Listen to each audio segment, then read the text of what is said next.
Imagem de um olho, ele abre, surgem os temas assistência social, saúde e educação.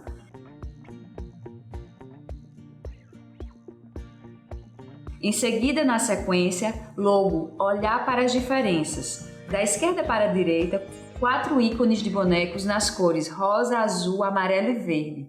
E o nome do projeto, Olhar para as Diferenças, Programa de Desenvolvimento Infantil. Competência 3. Leis e diretrizes do SUAS. Discutir sobre a política de assistência social no Brasil, suas leis e diretrizes. Professor McDouglas de Oliveira. Descrição: ele é branco, está em pé, olhos castanhos, cabelo curto, preto, usa barba, veste camisa azul marinho escuro, com manga longa e detalhe roxo na gola. Usa relógio no braço esquerdo, visto da cintura para cima. Olá! Seja bem-vindo para a nossa terceira aula do curso EAD Olhar para as Diferenças.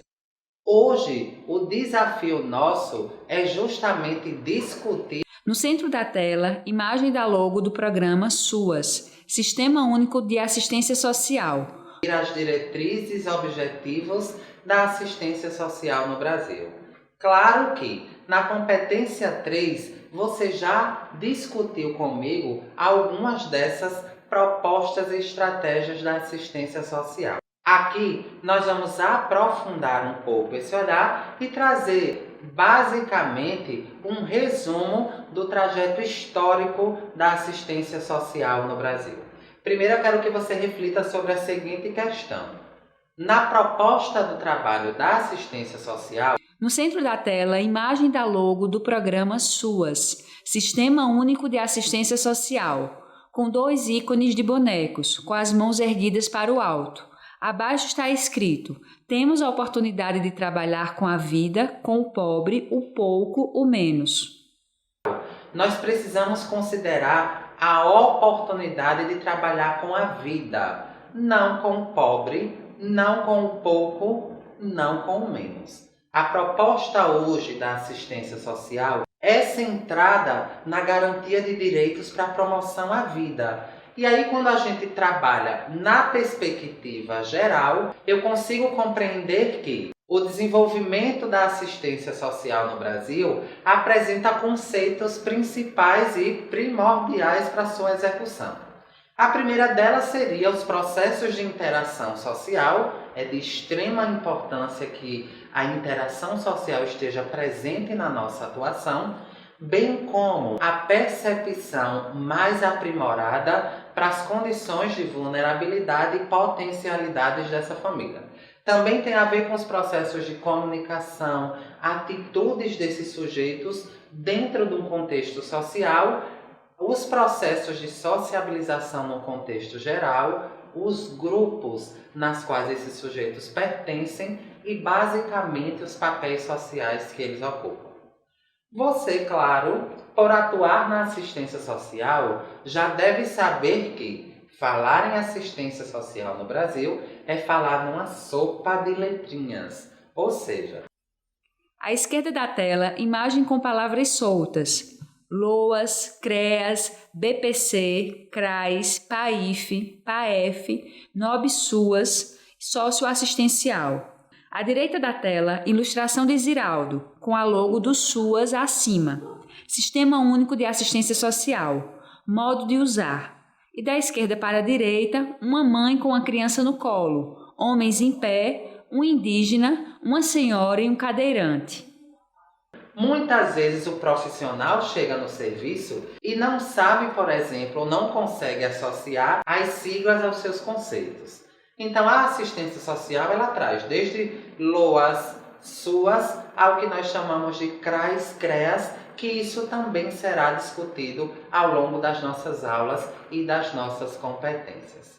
Agora eu queria me deter um pouco mais na estrutura e no processo histórico do SUAS, que nós chamamos de Sistema Único de Assistência Social, no Brasil. Como isso ocorreu, como foi esse processo histórico, e acredito que você já deve saber que não foi um processo fácil. Inclusive, eu trago aqui para você uma discussão muito ampla, no sentido de que O Sistema Único de Assistência Social, apesar de ter sido, claro, pensada desde a Constituição de 88, ela apresenta modificações e desafios continuados. É uma política extremamente nova e que nós estamos nos apropriando a cada dia a partir das demandas sociais e das transformações sociais e políticas. Pensando nesse trajeto histórico, o SUAS, claro que não instituído da forma como hoje, foi pensado e questionado a partir da Constituição de 88. Nós tínhamos um modelo de assistência social que era pautado no assistencialismo, aquelas velhas trocas de favores e de benefícios. A partir da Constituição de 88, percebeu-se a necessidade de modificar essa estrutura da assistência social. E aí, em 93, a gente tem um ganho e um avanço na política de assistência quando nós trazemos o que chamamos de Lei Orgânica da Assistência Social, que novamente nós trazemos a sigla como LOAS. A proposta do LOAS seria justamente a integração da economia e do trabalho social, centrando o Estado na garantia de direito dessas pessoas e na garantia de direitos e serviços à população. Seguindo um pouco mais para frente, e aí eu gostaria que você observasse justamente a morosidade com que o processo da assistência social se institui. Então, a gente tem a Lei Orgânica em 93 e só em 2003 a gente vai ter a 4ª Conferência Nacional de Assistência Social. Só em 2003 é que a gente começa a pensar no que hoje nós chamamos de Sistema Único. Primeiro, a partir da estruturação da LOAS, que seria a Lei Orgânica da Assistência, nós passamos a pensar numa política estrutural e que fosse unificada para que a execução dessas ações de garantias de direitos fossem fortalecidas.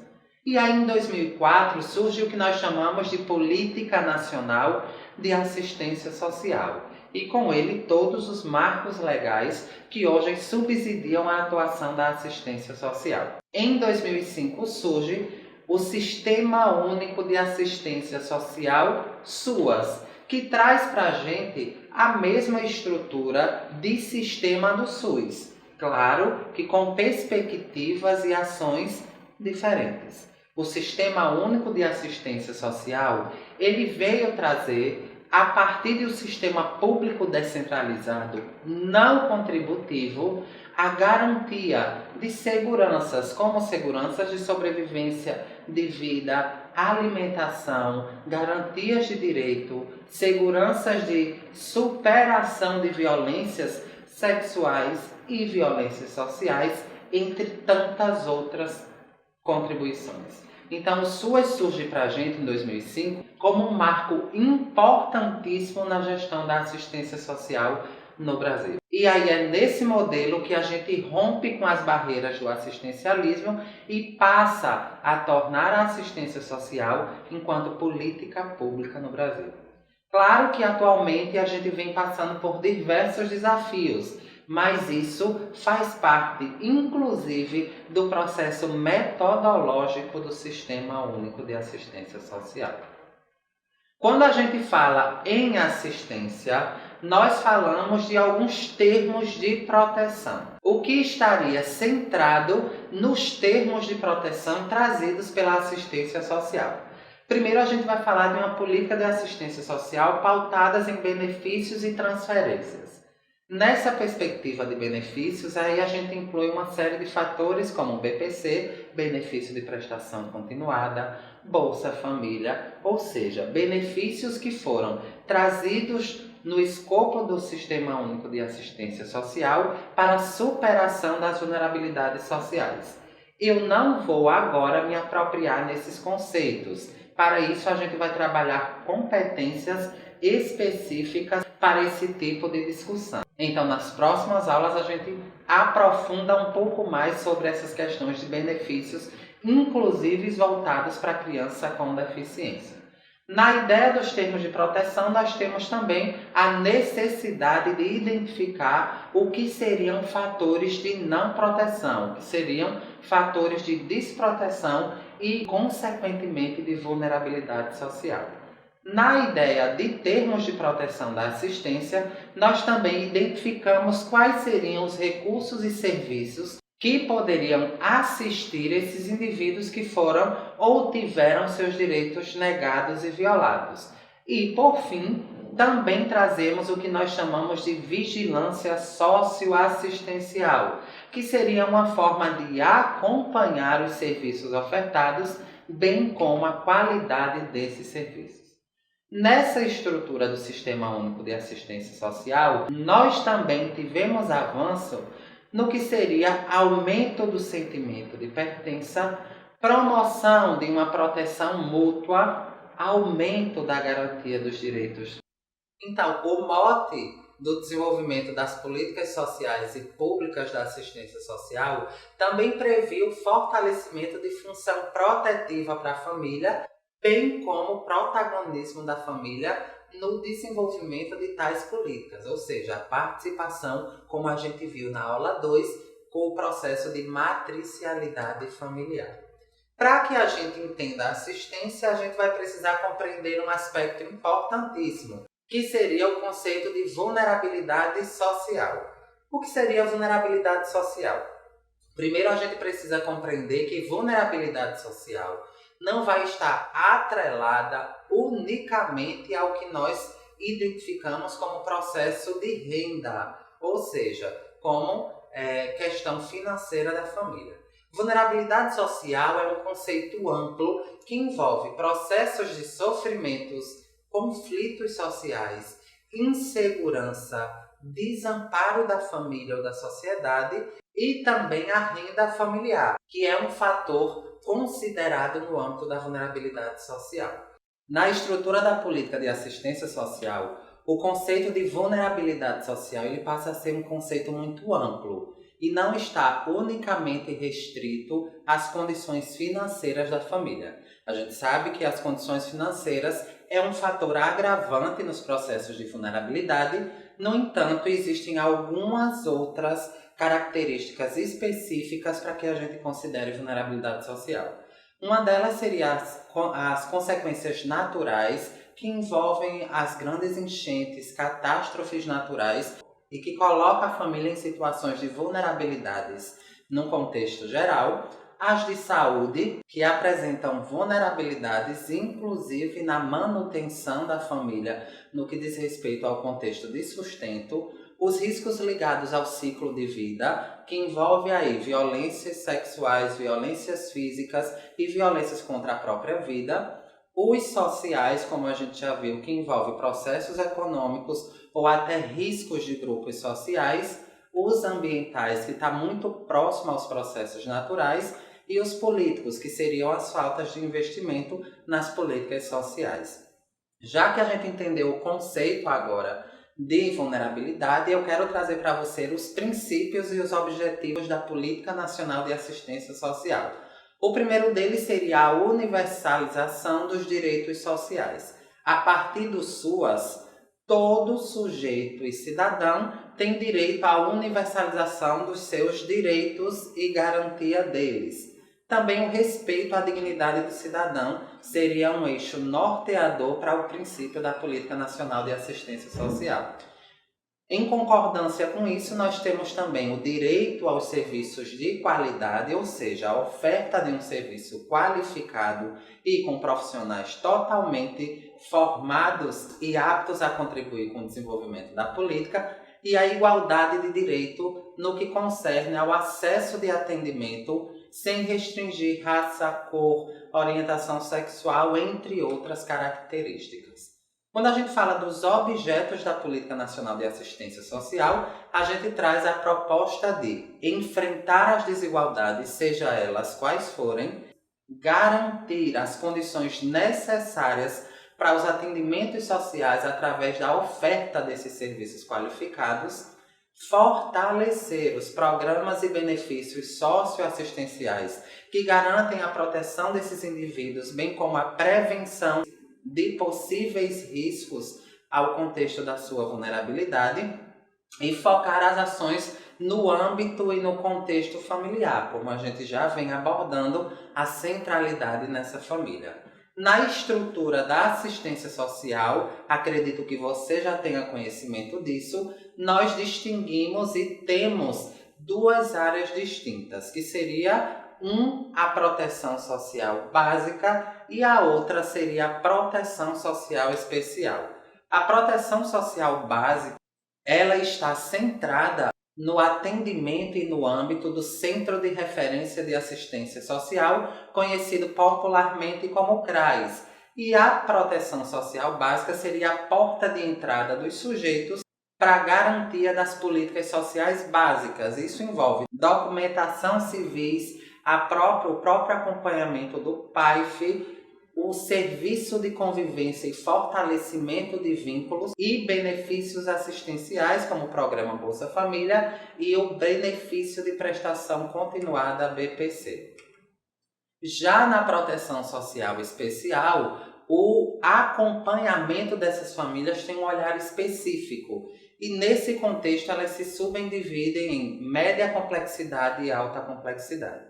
Lembrando que, nesse momento, a proteção social especial ela está centrada para vínculos familiares que já foram totalmente rompidos. E aí, a perspectiva da média complexidade é trabalhar com violências mais específicas, ou seja, quando o direito do cidadão já foi violado. E aí, esse acompanhamento se dá de ordem especial a partir do PAEF e através da média complexidade. No contexto da alta complexidade, esse acompanhamento se dá de forma totalitária.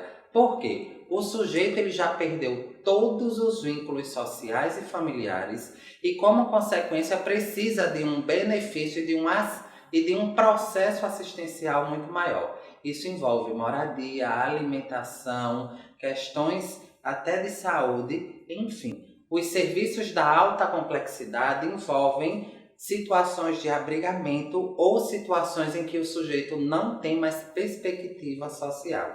A média complexidade, ela atua nos conflitos e nos direitos violados, mas em contrapartida buscando restabelecer esses laços e vínculos sociais e familiares. Quando a gente traz na caracterização dessa política a partir dos atendimentos no município, que seria na ponta, a Política Nacional de Assistência Social distingue os municípios a partir dos seus portes. E aí a gente vai ter o entendimento do que seriam porte 1, porte 2, porte 3, grande porte e metrópole. Tabela com informações do modo de gestão do CRAS. Porte pequeno 1 e 2 e porte médio. Nível de gestão, gestão inicial, básica ou plena. Capacidade de acompanhamento. Atendimento 50 casos, famílias ou indivíduos. Equipe de referência, um coordenador, um assistente social, um psicólogo, 2 profissionais de nível superior ou médio, abordagem dos usuários, um auxiliar administrativo. Grande porte, metrópole e DF, nível de gestão, gestão inicial, básica ou plena, capacidade de acompanhamento, atendimento, 80 casos, famílias e indivíduos. Equipe de referência, um coordenador, 2 assistentes sociais, 2 psicólogos, 4 profissionais de nível superior ou médio, abordagem dos usuários, 2 auxiliares administrativos. Quando a gente fala de pequeno porte 1, a gente está falando de municípios que geralmente têm até 20 mil habitantes. E aí ele vai ter a necessidade de um serviço como o CRAS, por exemplo. No que concerne ao município de porte 2, nós falamos de uma população equivalente a mais de 20 mil habitantes até 50 mil habitantes. No médio porte, a gente vai ter uma estruturação de a partir de 50.001 habitantes a 100 mil habitantes. E o que nós chamamos de grande porte e metrópole estão acima do 100.001 habitantes. Ou seja, a partir da estruturação do porte do município é que são avaliadas as necessidades dos equipamentos ou dos instrumentos de CRAS, CREAS, bem como as suas especialidades. No entendimento da política social como um todo, percebe-se que a estrutura do Sistema Único de Assistência Social trouxe para as políticas sociais um avanço inquestionável. Claro que ele ainda precisa de reformulações e novas diretrizes para continuar a efetivação do seu trabalho. No entanto, eu convido a você a discutir sobre esses desafios na nossa próxima aula, pautadas pelas temáticas da competência 4, onde a gente vai trabalhar especificamente as capacidades e as diretrizes da proteção social básica e proteção social especial. Até lá! Vinheta de encerramento, olhar para as diferenças. Secretaria de Educação e Esportes. Secretário de Educação e Esportes, Frederico da Costa Amâncio. Secretário Executivo de Gestão da Rede, João Carlos Sintra Charamba. Secretária Executiva de Desenvolvimento da Educação, Ana Coelho Vieira Selva. Secretária Executiva de Educação Integral e Profissional, Maria de Araújo Medeiros Souza. Secretário Executivo de Administração e Finanças, Edinaldo Alves de Moura Júnior. Secretário Executivo de Planejamento e Coordenação, Severino José de Andrade Júnior. Secretário Executivo de Esportes, Diego Porto Pérez. Gerente-Geral de Educação Profissional, George Bento Catunda. Superintendente de Educação Infantil e Anos Iniciais do Ensino Fundamental, Cláudia Roberta de Araújo Gomes. Gestora de Educação Infantil, Adriana Oliveira de Toledo. Gerente de Políticas Educacionais de Educação Inclusiva, Direitos Humanos e Cidadania, Vera Lúcia Braga de Moura. Gestora de Educação à Distância, Renata Marques Otero. Chefe de Unidade de Educação Inclusiva, Sani Rose Carlos Gomes. Ficha técnica, som direto, Manuel Moura. Imagens, Manuel Moura. Direção de arte, Cleiton Quintino, Guilherme Cabral. Edição, Victor Lins. Interpretação de Libras, Isabela Rodrigues. Audiodescrição, Jonara Medeiros. Design educacional, Anara Mariane Perboa da Silva. Hugo Carlos Cavalcante. Conteudistas, Maria Jussara de Oliveira, analista de gestão educacional, GIDHCE. Magda Maria Bezerra Prado da Costa, professora e técnica, CEUAI, SEE. Coordenação, Mariluce Maria Alves da Silva, analista em gestão educacional. Tutoria, Máurea Figueiredo da Silva Mota, analista em gestão educacional. Secretaria Executiva de Assistência Social, Governador do Estado de Pernambuco, Paulo Henrique Saraiva Câmara. Vice-Governadora do Estado de Pernambuco, Luciana Barbosa de Oliveira Santos. Secretário Executivo da Criança e Juventude, Félix Aureliano. Secretário Executivo de Assistência Social, Joelson Rodrigues. Gerência de Políticas para a Criança, MacDouglas de Oliveira. Assessoria dos Programas para a Criança, Flávia Veras. Secretário de Desenvolvimento Social, Criança e Juventude, Sileno Guedes. Ficha técnica, conteudista, MacDouglas de Oliveira. Psicóloga, Andréa Galindo, assistente social. Coordenação, MacDouglas de Oliveira. Tutoria, Flávia Vera. Secretaria Executiva de Saúde, Secretário Estadual de Saúde, André Longo. Secretário Executivo de Coordenação Geral, Humberto Antunes. Secretária Executiva de Atenção à Saúde, Cristina Valença Mota. Secretário Executivo de Regulação em Saúde, Giliate Cardoso.